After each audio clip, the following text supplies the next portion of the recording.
Good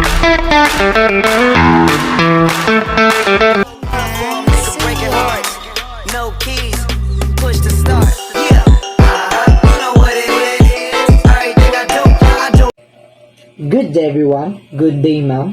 Today, our group will present and share an inspiring story about a young Filipino entrepreneur who turned a simple idea into a successful business. This is the story of Josh Mojica, the creator of Kangkong Chips Original, a unique snack made from our logical vegetable which is the kangkong or the water spinach. And now, let's hear and proceed to the starting point of Josh Mojica.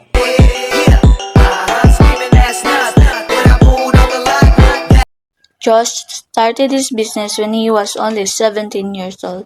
At such a young age, he was already passionate about finding a new way to use local ingredients. With just a small capital and strong determination, he began experimenting in his kitchen to make a crispy and tasty kangkong chips.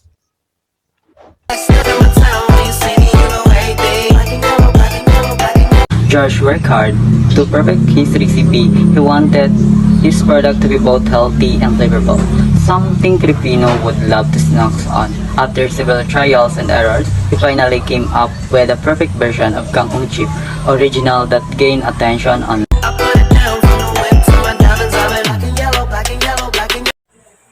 Like any entrepreneur, Josh faced many challenges in the beginning. He struggled with limited funds, lack of business experience, and even doubt from people around him.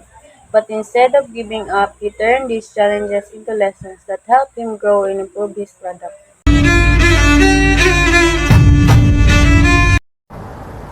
Traits that lead to success in Josh Mojica.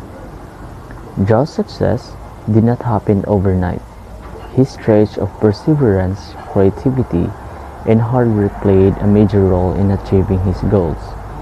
He believed in his product even when others doubted him, and continued to innovate until they achieved the quality he wanted.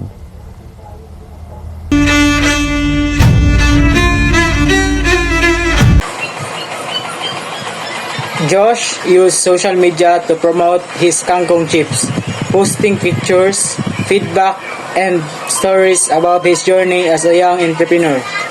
Because of this, his brand grew rapidly and became known not only in Cavite but across the country.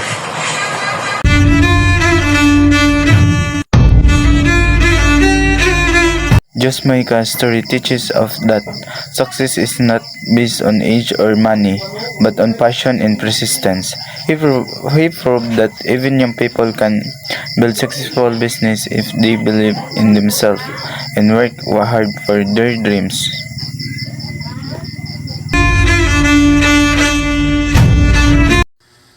In conclusion, the success of Kangkong Chips Original is a true example how innovation and determination can shape a small idea into a big achievement. Josh Mojica's journey reminds us that with courage, dedication, and faith in our vision, anything is possible. Thank you and good day.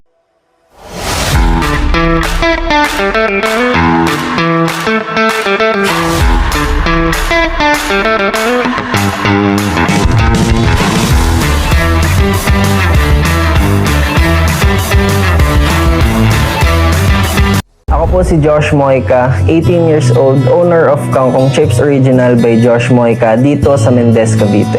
I started my business last June 2021 pa. I had the idea of selling crispy kangkong from my tita. That was the time that my grandfather died.